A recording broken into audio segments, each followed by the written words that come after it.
Buenos días. Bueno, vamos nuevamente con los pasos del barnizado. En el primer video, bueno, ahora va a quedar como segundo porque no sé qué pasó. Ahí se trabó, parece el video, no salió toda la primera parte. Bueno, cuando tenemos el instrumento terminado con todas las lijas y el pulido, eh, vamos a hacer lo primero que sería es un blanqueado del instrumento. Eso se realiza para poder sacar todas las restos de suciedad que haya quedado producido por las manos, por ahí, de grasitud de las manos que hayan quedado en el instrumento. Es como que se hace una limpieza más profunda del instrumento. Y yo les puse ahí dos recetas, una que sería la más simple con agua oxigenada, la común del 10 a 12 volumen, que se le va a pasar a todo el instrumento. Lo pueden hacer con una esponja, y lo importante es que después lo coloquen al sol 10-15 minutos, un sol suave. Y la otra receta también de blanqueado es con agua de ceniza, que yo les pasé la receta. Esa también la tienen que poner después de que le han pasado todo el instrumento, es ponerla al sol. El agua de ceniza, aparte de hacer un blanqueado, lo que hace también es que endurece un poco la fibra de la madera. Entonces sirve también para que después las siguientes aplicaciones queden mejor. Bueno, después que hicimos ese blanqueado, vienen el tapaporos, que hay muchas recetas y pueden ser tapaporos al agua o pueden ser tapaporos al barniz. Si utilizamos un tapaporo al agua, esto pueden ser, por ejemplo, el agua caliente con gelatina sin sabor, que da muy buen resultado. Van a poner 10 mililitros de agua caliente en 5 gramos de gelatina sin sabor disuelto en esa proporción, y eso le van a aplicar a todo el instrumento, de tal forma que no quede ningún resto de la gelatina en la madera, tiene que quedar en el poro solamente. Después, bueno, hay otros tapaporos, por ejemplo, que son ya usando el mismo barniz más diluido y espolvoreando un poco de piedra pómez pueden ser también talco neutro o caolino. Esos son, digamos, siempre en el tapaporo. Si uno le agrega un material inerte para que quede en el poro, trabaja de mejor manera, ¿no? Y ese sería por ejemplo, al diluirlo en el barniz que ya tiene, el barniz que vamos a preparar en el instrumento, hacerlo bien diluido, lo podemos aplicar con muñeca y lo vamos espolvoreando al material inerte. Después, bueno, yo le pasé otra receta también con barniz base, caolino y esencia trementina. Bueno, hay como distintos tipos de tapaporo. Luego que hacemos el tapaporo, la idea es que no quede totalmente tapado el poro de la madera. Tiene que quedar, para que haya adherencia de la madera con el barniz, tiene que quedar una parte sin cubrir totalmente. Luego vamos a hacer el sotofondo, que es hacer una base de color al instrumento. También depende del resultado final, del color que queremos llegar. Pero generalmente los sotofondos pueden ser o amarillos, que se lo pueden hacer con azafrán, con cúrcuma, o pueden ser más oscuros, pueden ser con café o con té para hacer una tonalidad marrón. El sotofondo va a ir como una base de color que luego tiene que ser distinta al barniz coloreado que le vamos a dar al instrumento para lograr el dicroísmo, que es como ese, tiene que haber como superpuesto dos colores. Generalmente este, por ejemplo, tiene como una base amarilla y después arriba tiene un rojo con un poco de marrón. Entonces se nota como ese amarillo de fondo, que eso es por el sotofondo ese que se hizo primero. Luego del sotofondo, que esos pueden ser o al agua o al alcohol. Si hemos usado un tapaporo que es a base de barniz, no nos conviene hacer después un sotofondo que sea a base de agua. Por ejemplo, el café es en base al agua, entonces si vamos a usar café tenemos que hacer un tapaporo que sea, por ejemplo, el de gelatina o el de cola. La cola diluida también puede ser como un sotofondo, como un tapaporo, entonces ahí combinan bien. Si hacemos un tapaporo, entonces al barniz, entonces podemos seguir después con un sotofondo, vendría a ser que lo podemos hacer con alcohol.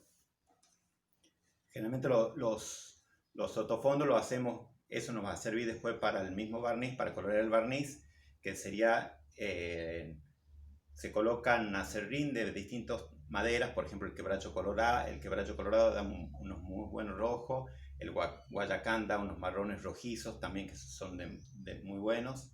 Eso lo vamos a poner al acerrín en alcohol, macerando mucho tiempo. Mientras más tiempo, más fuerte va a ser el color.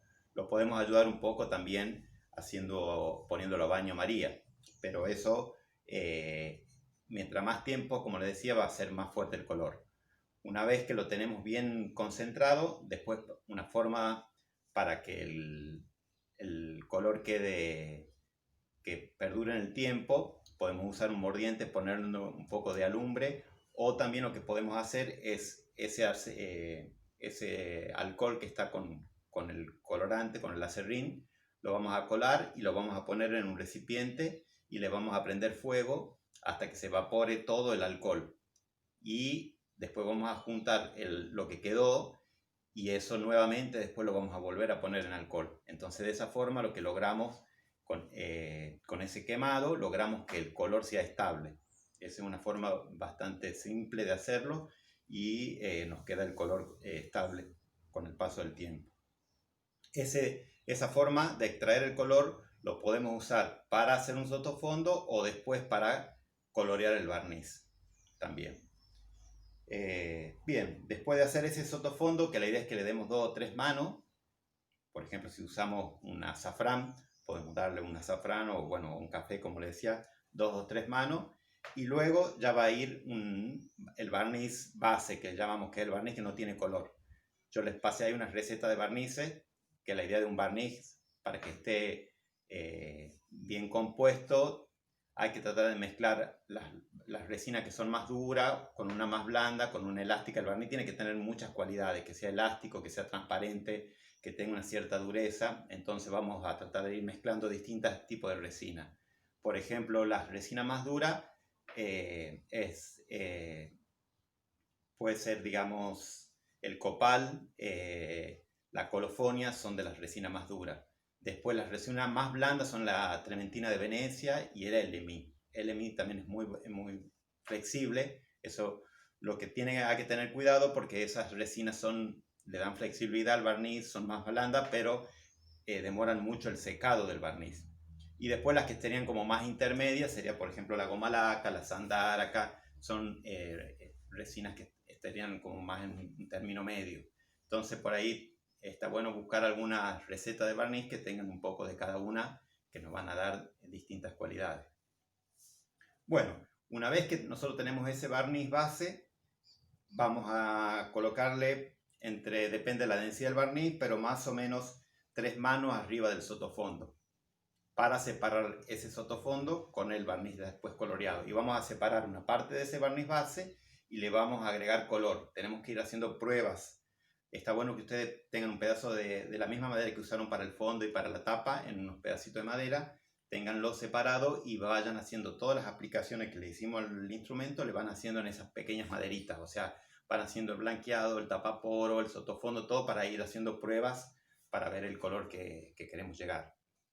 Entonces, después que pusimos el barniz base de 3 manos, le vamos a agregar entonces a ese barniz un poco de color y vamos a ir haciendo pruebas en la maderita. La idea es que nosotros después lleguemos al color del instrumento entre 5 manos a 10 manos.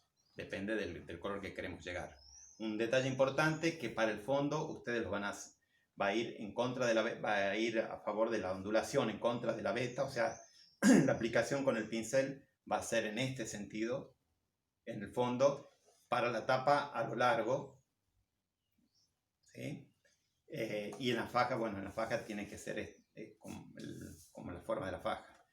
El tamaño del pincel, busquen un pincel que entre en la faja superior, en la parte superior, el ancho de la faja superior acá, o sea, sería más o menos de de 30, 29, 28 centímetros de ancho, milímetros, digamos, centímetros de ancho para hacer toda la vuelta.